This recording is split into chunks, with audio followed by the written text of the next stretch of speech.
So as we go live on YouTube and I click this button, not all of a little bit on, I'm going to give you guys some content today, but first off, let's just talk about the typical coaching. You know, if I'm starting from someone from scratch, and a lot of times in your career, you got to go back to the basics, got to go back to scratch, you got to go back to the beginning, right? So if I'm starting from the beginning, the first thing I'm going to be doing is I'm going to be evaluating. I'm going to be evaluating where they are. My first question is always going to be, what's your goal? What are you looking to do? Why do you want to be a realtor? You know, why do you want to sell real estate? What's your goal, right? Do you have a plan? So if you guys were on the huddle on Monday, you would have heard me talk about the business plan. What was the business plan that we set up? Well, we actually sat there and pulled up a note for a second and just started typing out a business plan. Okay, so this is my business plan, right? We started typing it out. And then I can show you several of those plans. There's so many different ways you can do it to type out that business plan. And then secondly, what are your lead generation pillars? What are the things that you've been working on or that you want to work on? I always say, think of it as a house over the water, over the ocean, over a lake, over something, and you got these pillars holding it up to keep it out there. You think about that vacation resort that's got those beautiful bungalow houses out over the water, your crystal clear water where you can see the bottom. You know what I'm talking about. We've all seen those commercials. It's being held up by pillars. Your business is the house. What pillars are holding up your business? What are the things that are feeding your business? You can't just go get your license and think the phone's going to ring. You got to have pillars that you're working on. And again, we go back to sometimes if those pillars aren't working, that doesn't mean you stop. That just means you change it up. You get a sticky note, right, Jen? Get a sticky note. Yep. Change it, do something a little different and watch what happens. All right. And if that don't work, try it a little different. Don't quit though. It's a great pillar. If you quit, that's when your business is going to fail.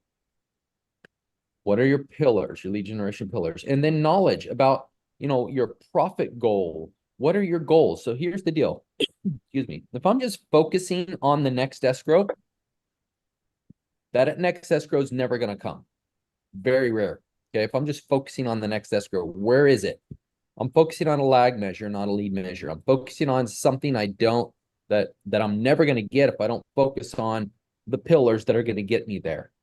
But if I'm focusing on a number of goals, which might be a number of contacts or a number of doors I knock or a number of phone calls I make or a number of text messages I send out or a number of emails I send out or a number of social media direct message posts I send out, and I'm focusing on that number, that's the number I want to focus on. The escrows will come in groves, in huge amounts, because I'm irrigating the crop over here. I'm irrigating my grass. You know, how many grass blades come up out of the ground when I just focus on the lead measure of the water to water the grass or water the crop?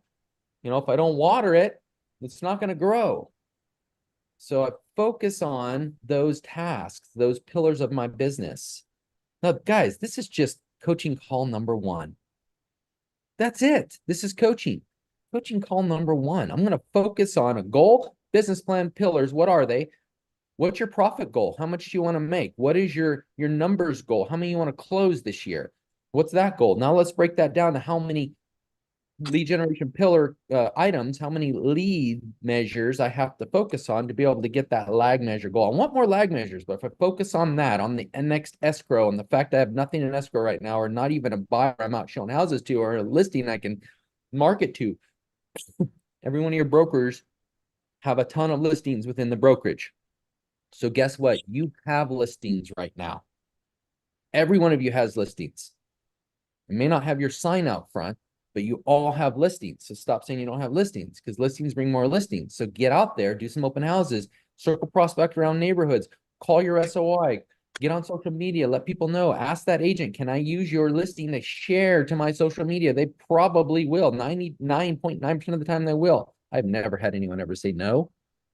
So most agents, unless it's under contract or it's going under contract, but even if it's under contract, a lot of times they'll still let you market around it.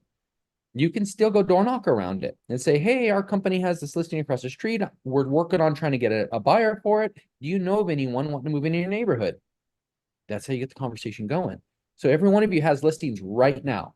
So don't say you got nothing. You got something. You all have listings within your brokerage. Okay. What are you not doing that if you started doing it today would change your business dramatically? That's a question, by the way.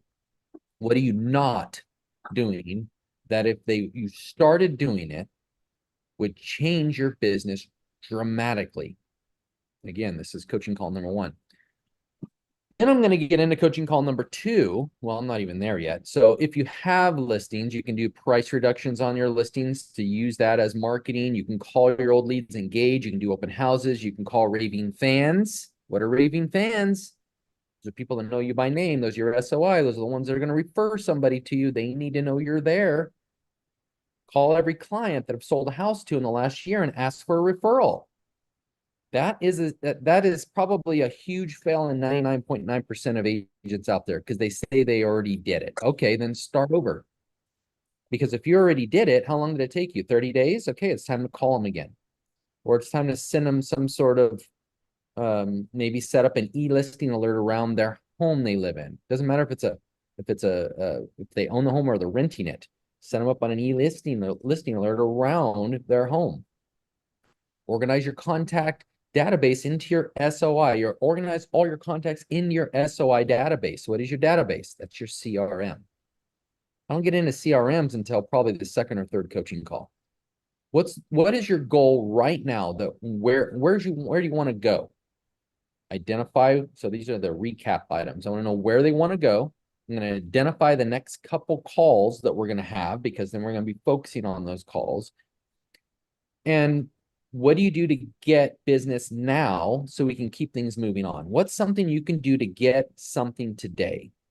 I have coaching clients that'll actually will say, okay, today you cannot quit until you get somebody to say yes today. All right. Have you got your yes today? No. So then you can't quit. You have 8 hours to work today. You got to get a yes today. So where am I going to get my yeses? I just went over all those things. Organize your SOI database, call for sale by owners and expireds, door knock for sale by owners and expireds, and tell them about another listing in their neighborhood. Get an open house scheduled this weekend. Door knock for sale by owners and invite them to your open house. Get to know those for sale by owners and expireds, then do it again next week, or at least every other week, and get to know those for sale by owners and expireds. Get a yes today. Okay. Action steps. We'll go over action steps on a coaching call. All right. And then I'll usually reference some sort of book or something like that that's going to help them that they need to be focusing on reading because that's enhancing their brain every day. Reading a book that's on some sort of lead generation, that's on some sort of next level like ninja selling or what is shoot, there's so many good ones. How about ideal 4 Disciplines of Execution? Great book. I'm kind of covering a little bit of the tactics from 40X right now. Great book. Question-based selling. Excellent book. I finished that one this year. Good one. Profit First. 7 levels of communication. Say it again. 7 levels of communication. Oh man, 7 levels of communication is excellent for individual agents and teams. So if you do it as a team, it's a great book to do it as a team too. So it's you can actually model it as you go along. You can model 7 levels of communication and watch what happens. Like model it with your entire team. Like say, guys, we're going to do this together and model it. Like, because there's actual workbook that'll go along with it. And you can, and oh man, I've seen teams just tear it up and go to another level by modeling that. Coaching call number 2. This is the fun one, right? Because this is the one that I love because I live by it, is my time management. Time management, if you don't have good time management, then you're going to find yourself waking up in the morning with no plan. So the other day, we woke up in the morning and we had our meeting at 9 a.m. at the office for our team in Idaho. And we hadn't done an in-person meeting in a long time. And so what that made me do is it made me get up, get ready, because I had an hour drive, 45-minute drive. So I wanted to leave an hour early. That way, make sure I get there 15 minutes early. So we talked about this in the law enforcement world. If you're not 15 minutes early, you're late. So we'd have to show up to briefing 15 minutes early, and briefing starts. What is briefing? Briefing's talking about what happened the shift last night. Talks about what went on, what neighborhoods we need to focus on, stuff like that. That's briefing before the meeting. Every day of your work day, we would have to show up 15 minutes early.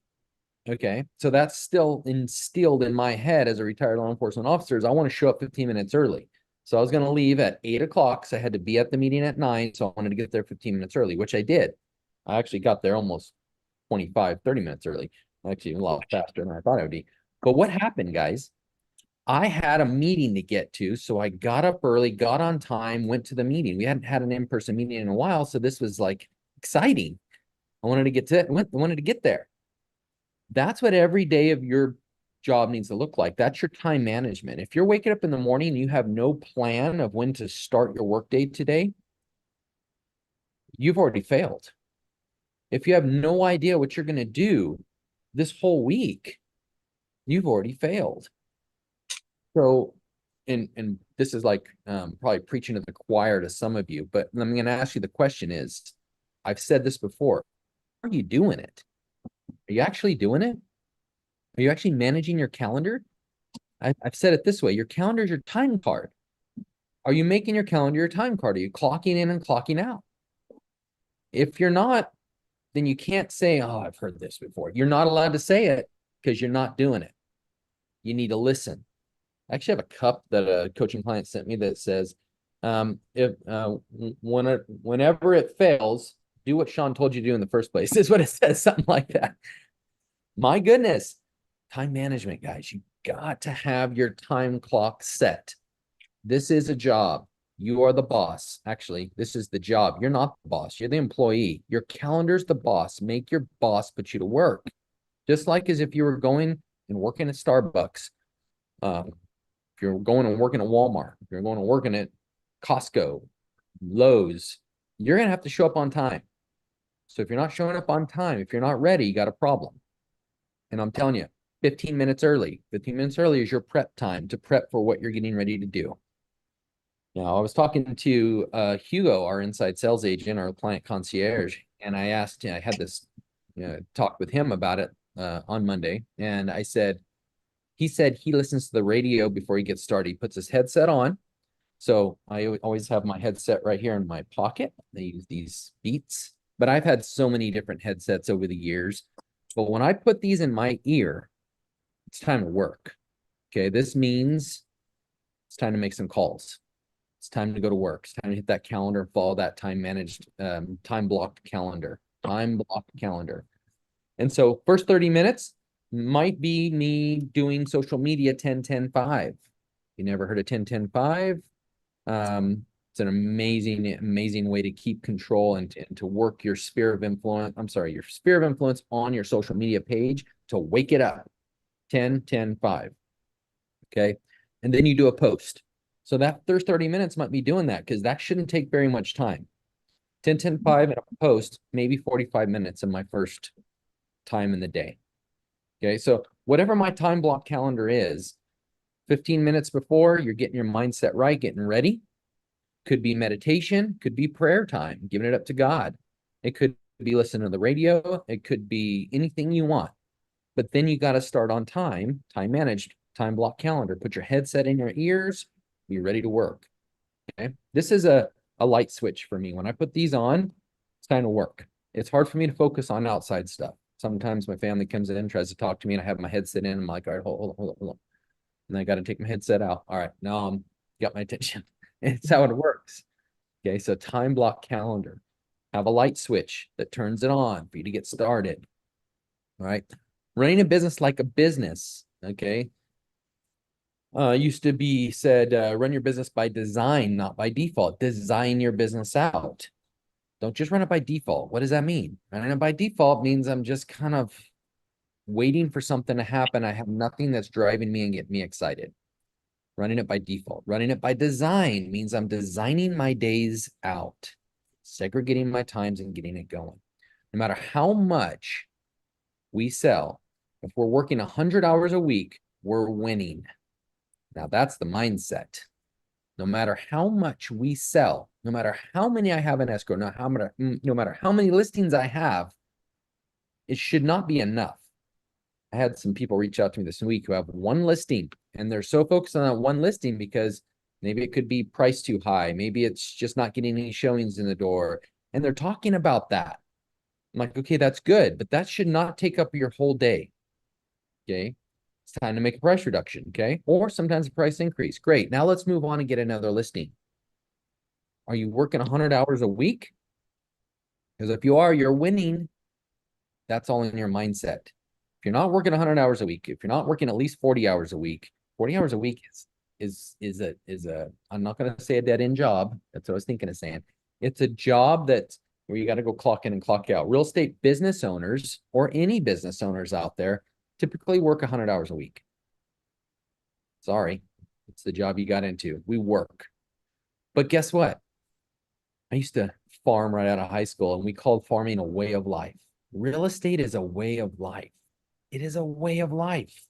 So you're working, you don't even realize you're working. You know, if the water needs to be changed in the middle of the night, I'm going to set my alarm in the middle of the night to move the water over to the next rows if I'm farming. Okay. If a client is only available to get on the phone at 7 o'clock tonight, I'm going to set an alarm, set an alert, put a time block on my calendar. I'm going to call them at 7. As long as I'm not doing some other family time during that time. Yeah, I'm going to call them at 7 and we're going to talk.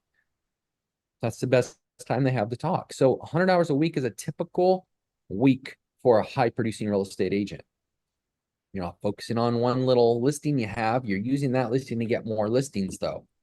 That listing gets you more listings. Right now, the winner, because of the way the market is shifting and changing and how we're preparing right now, we're preparing for the shift. Guys, get ready. What does that mean to get ready? What's he talking about? Get ready. If you have one listing, you need to multiply it to 5 to 10 listings. Because guess what? When that interest rates drop, which in the last week, I don't know if you noticed, it stayed pretty firm in the 6s. Is that a telltale sign? Could be. It's done it before. It's gone back up. Then it went back down and back up. Eventually, that's going to break. And when it breaks, the one that has the most listings is going to be the new winner. The new winner. Okay. You're going to be passing people up in the curves, not the straightaways. You're passing people up in the curves means you're the one working right now. You're grinding right now to get more listings. You're getting in these neighborhoods, meeting new people, getting as many listings as you can or as many buyers packed up as you can. And yeah, they're going to be all difficult right now. It's okay. You need more because so say you have 10 and you get one to go through. Great. Guess what? When the market shifts, when that interest rate peaks down into the 5s or even the 4s, you're going to win with 10 buyers because all 10 of those are going to be calling you because you've been doing the follow-up and the contact. So the goal is right now to stack it. Stack as many contacts as you can right now. Stack as many listings as you can right now. Stack it. Yeah, they're not going to all sell right now. But guess what? You're in the best position over everyone else when it does. So work your 100 hours a week. Okay? Common mistakes agents make. They overschedule themselves. See, what does overscheduling mean? Okay. Maybe you're not laying out your plan right and you're planning too many lag measures versus enough lead measures. You're overscheduling. You're focusing on a lag. A lag is a listing I already have. Okay. So I need to use that listing to get more listings. So that's focusing on the lead is using that listing to get more listings, but focusing on that listing, the fact that it's not getting anyone in the door, that should only take 30 minutes, maybe an hour of my time. That's a long time, an hour of my time to focus on that listing, not selling or getting anyone in the door. That's a simple conversation with the seller on the phone. Now it's off the plate. Now get back to work on using that listing to get more listings. I'm overscheduling by putting too many things on there that are lag measures versus lead measures on your calendar. More lead measures will bring you more lag measures, but those lag measures have a time in your schedule. The lead measures should never be overpowered by the lag. Guess what? This call right here is a lead measure. The lead measure call. Being here, planning your week out, talking about this, getting prepared, it's a lead measure call. Any trainings you do are lead measures. Okay. Lead measures. So make sure you don't overblock these calls because these prepare you. Okay. Another one, not laying out your year your yearly plan or monthly plan. You're not setting up your yearly plan, monthly plan, weekly plan, daily plan. I break it all the way down to the day, even the hour of what I'm going to do. Starts out with a year though, and then we break it down. Okay. Now, the easiest way, great book, 12-week year. If you haven't read it, I read it again last year. Finished up at the end of this year, beginning of this year. I think January, February, I finished it up again. Great book. All right, I'll read it again. Because that 12-week year is now you're taking that full year and you're breaking it down to 12 weeks. And so what can I get done? Can I stay on track over the next 12 weeks? It's only 12 weeks. And then throughout the schedule, now I'm looking at it halfway through. I have a time on my calendar that's saying, okay, review your 12-week year. Make sure that you're on it. Every week or almost every day, you should be looking at your business plan and making sure today is actually what you're doing today. The tasks are going to go towards helping this business plan every day. But if you focus on 12 weeks and now you have little wins and then you take a vacation. The book actually says that you take a break before you start your next 12 weeks. What is a vacation? What is a break? Maybe it's a couple days off. Maybe it's a weekend trip. Maybe it's if you reach those goals and you hit enough of your goals, you made enough money, maybe it's a trip to Hawaii. If you live in Hawaii, maybe it's a trip to the Bahamas. I don't know. Maybe it's a trip to LA. Eek. Sorry. Where do you go if you live in Hawaii? Where do you vacation? All right. So if you live there, you have these little wins. And so you get to actually take a vacation. Now you're breaking your year up. It's so much easier to do. So not planning a year out, that is a mistake that an agents make. Another one, not staying on schedule, getting out scripted by the competition. What does out scripted mean? If I keep getting beat out on my listings, I'm being out scripted. Okay. Let me tell you a little trick I did yesterday that actually worked. So I was competing against a listing. I live in Idaho, but I sell in California and Idaho. This listing was in Bakersfield, California. I'm not there. Okay. So I had, let's see, 4 different agents that I was competing against. 4.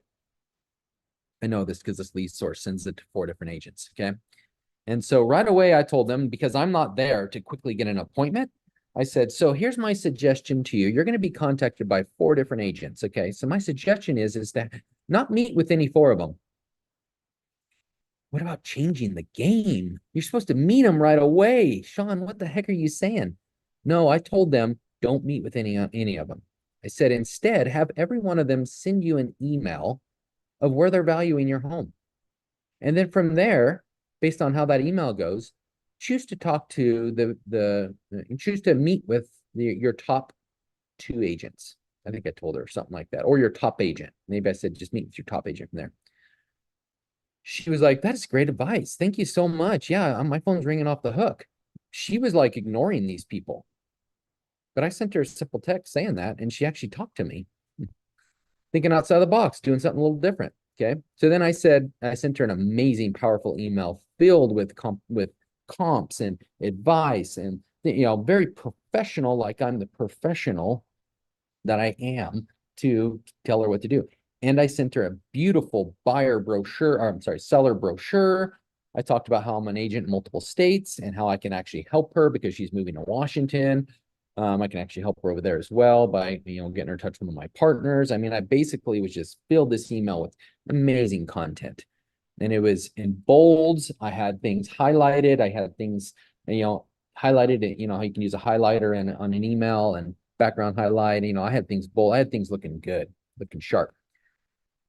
I'm the only one she's working with, guys, out of 4 agents, because my email was that powerful. Thinking outside the box of different ways to do things. It's what it takes to change the game. Are you winning the game? If you're not, change it up. Don't quit. Change it up a little bit. All right. So what goes in a weekly schedule? Your personal family time, number 1, needs to be in there. Number 2, script practice. So if you're being beat out on your scripts, change it up. Do something different. Study. Get some skills practice, some skills training. Grab a script person and in the office and do some script practice, or another agent, do some script practice. Get with somebody that's succeeding, okay, and actually like actually see what they're doing. Ask them what they're doing. They'll share with you how their scripts are. Have a little script practice with them. Say, hey, can I just ask you some questions? I keep getting beat out on this. Well, what could I do different? Someone will tell you in the office. They'll totally help you. But sharpen those scripts, get better with it, and practice it. You're going to fail and fail if you're not practicing your scripts. So scripts practice and skill development should be in your weekly schedule. Weekly schedule every week. Lead generation must be daily in your lead schedule, in your weekly schedule, okay? Lead/call follow-up. So that's a totally different segment than lead generation. That's follow-up time. So those are the ones that you maybe met when you put the sticky note on there and you need to follow up with them. Maybe that's another door knock directly to them because they called you and you know what address they live at. Go door knock them and thank them and do a card like Jen said. Business servicing, sometimes called administrative time, needs to be in your schedule. Okay, so that is your lag measure. Business servicing needs to be somewhere. It just cannot take the place of your lead generation or lead follow-up call because that's your lead measures. Okay. And then, of course, listing appointments and showing, that's also lag measure that needs to be in there. All right, guys. So what do you think of all this? Any questions? I gave you a ton of content today.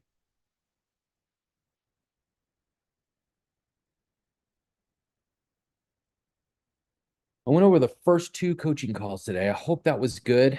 I was thinking that I'm going to continue down this path for a while and hit the coaching call number 3 on how a brand new agent that hasn't done well for a while, we start over. Even if they've been in the business for a while, I still start with this. I want to make sure they have a very structured business they're running. And they're not just flying by the seat of their pants. They're structuring their business. So I go through each one of these the same way when I first meet with someone for the first time to do a one-on-one coaching. All right. So I just barely got to coaching call number 2 today. I went through 1 and all the way to number 2, and that's it. I think there's 16 to 20 different ones just in this segment. Does that mean we don't continue coaching after that? Yeah, no, we do. But now we're going back and inputting new things and new ideas and sharpening skills and making sure they're staying on track and holding them accountable to these things we just put into place, making sure they're doing it, because most agents will quit.